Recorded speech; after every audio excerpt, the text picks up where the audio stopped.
아프리카 돼지열병이 확산되면서 충북 유입 우려감도 커짐에 따라 바이러스 차단을 위한 대대적 방역이 진행되고 있습니다.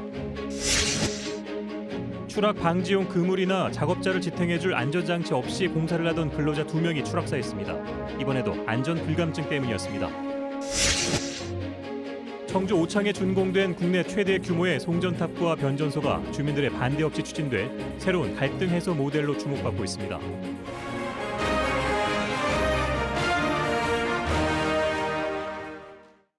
시청자 여러분 안녕하십니까? 9시 충북 뉴스입니다. 아프리카 돼지열병이 확진된 경기 김포의 농장을 출입한 사료 차량이 충북 일부 지역을 다녀간 것으로 확인됐는데요. 충청북도는 문제 농장 가축 이동을 3주간 금지하고 중점 관리 지역에 돼지뿐 아니라 소의 반입까지 금지하는 등 바이러스 유입 차단에 사활을 걸고 있습니다. 이규명 기자의 보도입니다. 방역망이 이미 뚫린 것 아니냐는 우려가 나오는 가운데 정부도 중점 관리 지역을 인천, 경기, 강원도 전체로 확대했습니다. 또 전국의 양돈 농장과 관련 시설에 대한 일시 이동 중지 명령을 또다시 발령했습니다. 전국을 대상으로 일시 이동 중지 명령을 발령하고 농장과 축산 관련 시설에 대한 대대적인 소독을 그동안 별다른 역학관계가 없던 충북 역시 비상이 걸렸습니다. ASF가 확진된 김포 농장을 방문한 사료 차량이 지난 19일과 21일 음성과 진천의 양돈 농장 2곳을 다녀간 사실이 뒤늦게 확인됐기 때문입니다. 충북도는 현재까지 별다른 이상 증세는 파악되지 않고 있지만 3주 동안 이동 제한 조처를 내리고 예차를 강화하고 있습니다. 또 음성과 진천의 모든 양돈 농가 진입로에 이동 통제 초소를 설치하고 소독 차량을 동원해 양돈 농장 밀집 지역과 경기도 접경 주변을 집중 방역하고 있습니다. 앞으로 3주 동안 ASF 중점 관리 지역으로부터의 돼지와 소 반입, 도내 사료 공장의 배송 역시 금지됐습니다. 사료 차량도 그쪽에 가는 거를 좀 불허를 해서 그쪽과의 유통을 좀 차단하는 쪽으로 좀 더 강하게 저희들이 지금 하고 있습니다. 발생 농가가 확산하며 잠복 기간 충북을 드나든 축산 차량 역시 늘어날 가능성이 높은 상황. 방역 차단의 골든타임을 사수하기 위한 총력 대응이 이어지고 있습니다. KBS 뉴스 이규명입니다. 제천시 의회는 아프리카 돼지열병 확산 조짐에 따라 다음 달 19일부터 27일로 예정됐던 독일 해외 연수를 전면 취소하기로 했다고 밝혔습니다. 제천시 의회 해외 연수 추진단은 시민 우려 속에 출장을 강행하는 것은 바람직하지 않다는 결론을 내렸다고 설명했습니다. 대신 시의회는 아프리카 돼지열병의 유입 방지를 위한 소독, 방역 활동을 수시로 점검하고 관리하겠다고 덧붙였습니다. 어제 진천의 한 공사 현장에서 추락 사고로 작업하던 근로자 2명이 숨졌습니다. 현장을 직접 가봤는데 또 안전 불감증이 원인이었는데요. 사고를 막을 수 있는 안전장치는 전혀 없었습니다. 이유진 기자입니다. 진천군의 한 공장 신축 현장.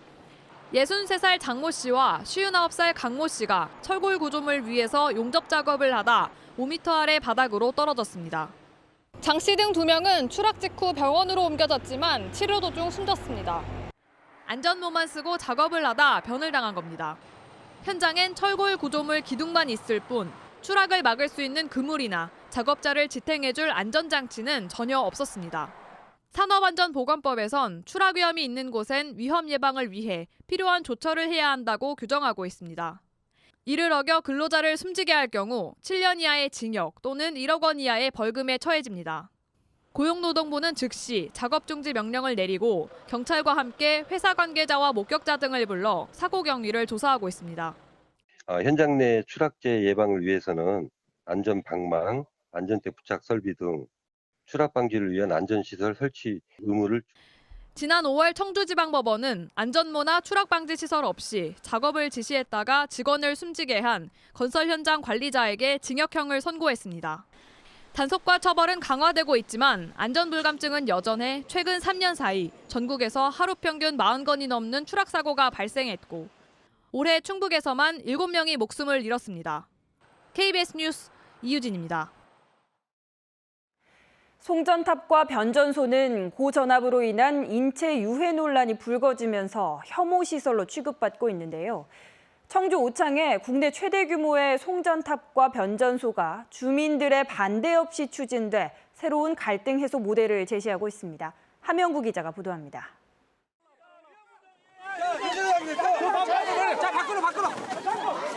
765kV 고전압 송전탑 건설을 놓고 주민들의 반발이 끊이지 않았던 경남 밀양 송전탑 사건.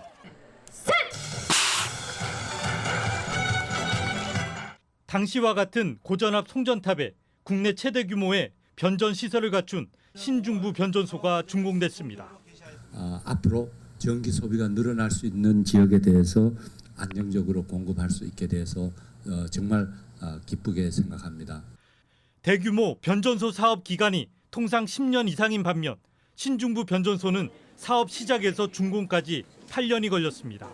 사업 기간이 2년이나 단축된 건 적극적인 마을 주민들과의 소통 때문이었습니다. 실제로 의견을 듣고 주택 개량 사업이라든지 주거 환경 개선 사업이라든지 이런 것들을 적극적으로 펼쳐나가고 주민들의 이해를 이끌어냈습니다. 한전과 계속 상생 협력을 해서 좋은 마을이 되도록 노력을 하겠습니다.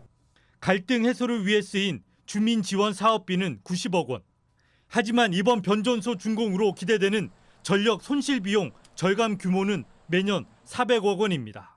한전은 서해안에서 생산된 전기를 중부 지역에 직접 공급함으로써 전력 수송거리를 약 80km 감축함에 따라 연간 400억 원의 전력 손실 비용을 절감이 기대됩니다.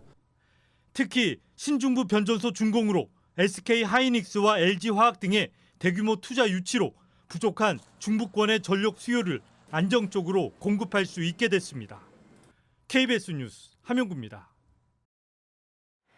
청주시의회 농업정책위원회가 청주시의 장기 미집행 도시공원 매입비를 사실상 전액 삭감했습니다. 청주시의회 농업정책위는 오늘 열린 임시회 2차 회의에서 청주시가 제출한 녹색사업 육성기금 503억 원 중 설계 용역비 223억여 원 등을 제외한 공원 녹지 시설비 475억여 원 전액을 감액해 예치금으로 돌렸습니다. 농업정책위 위원들은 청주시가 관련 예산을 세입 세출 항목에 넣지 않고 기금으로 편성해 의회 승인 절차가 없다며 삭감한 것으로 알려졌습니다. 자유한국당 충북도당은 오늘 성명을 내고 더불어민주당 충북도당이 홈페이지에 동해가 일본해로 독도가 리앙쿠르 암초로 표기된 지도를 사용하고 있다며 석고대죄하라고 주장했습니다. 이에 대해 더불어민주당 충북도당은 대도민 사과문을 내고 홈페이지에 링크된 구글 지도의 문제점을 미리 확인하지 못한 책임을 통감하고 반성한다며 앞으로 이 같은 문제가 재발하지 않도록 세심히 살피겠다고 밝혔습니다. 국내 고혈압 환자가 1,000만 명을 넘어선 것으로 학계에서 보고되고 있는데요. 오가피나무 열매가 고혈압을 낮추는 데 탁월한 효과가 있는 것으로 입증됐습니다. 최선희 기자가 취재했습니다. 본초 강목에 풍을 몰아내는 사자라는 뜻의 추풍사로 기록된 오가피나무. 농촌진흥청이 이 오가피나무 열매의 기능성을 실험했습니다. 고혈압 전 단계인 성인 남녀 80명에게 오가피 열매 추출물을 하루 2g씩 8주 동안 투여한 결과 48%가 수축기 정상 혈압인 120mmHg에 도달했습니다. 동물 실험에서도 혈압을 현저히 낮추는 것이 입증됐습니다. 200mmHg까지 올라갔던 수축기 최고 혈압이 오가피 열매 추출물을 먹인 지 4주가 지나자 140 수준으로 떨어졌습니다. 오가피 열매에 들어있는 세코사포닌계 화합물이 혈압을 높이는 효소의 활성화를 억제한 결과입니다. 안전성에도 문제가 없는 것으로 확인됐습니다. 고혈압약 경우는 부종 등 부작용이 보고가 되어 있습니다. 하지만 이 천연물에서 안전하게 추출한 이 오가피 열매 추출물 같은 경우는 지금까지 부작용이 보고가 되어 있지 않습니다. 지금까지 식약처가 인증한 혈압 조절 기능성 원료는 11개로 대부분 수입 원료로 개발된 것입니다. 이번에 국내 자생 약용식물인 오가피가 추가되면서 건강기능식품으로 개발될 경우 수입 대체 효과와 관련 산업 활성화가 기대됩니다. 이번 결과는 국내 약용식물로서는 혈압 조절에 관계된 최초의 연구 결과가 되겠습니다. 이로 인해서 저희 국산 재료의 사용이 늘고 수입 대체가 가능할 것으로 생각합니다. 농촌진흥청은 가정에서도 하루에 건조된 오가피 열매 15g을 섭취할 경우 고혈압 예방 효과를 볼 수 있다고 밝혔습니다. KBS 뉴스 최선입니다. 오는 2022년까지 세계 최단기로 히말라야 8,000m급 14좌 등정에 도전하고 있는 충북 원정대가 오늘 해발 8,163m의 만화슬로 정복에 성공했습니다. 충북 원정대는 조철희 등반대장이 현지 시각으로 오늘 오전 6시 30분에 만화슬로 정상을 밟았다고 알려왔습니다. 충북 원정대는 지난 4월 해발 8,091m 안나푸르나 7월에는 해발 8,068m 가셔보름 1등반에 성공했습니다. 충북 뉴스 마칩니다. 고맙습니다.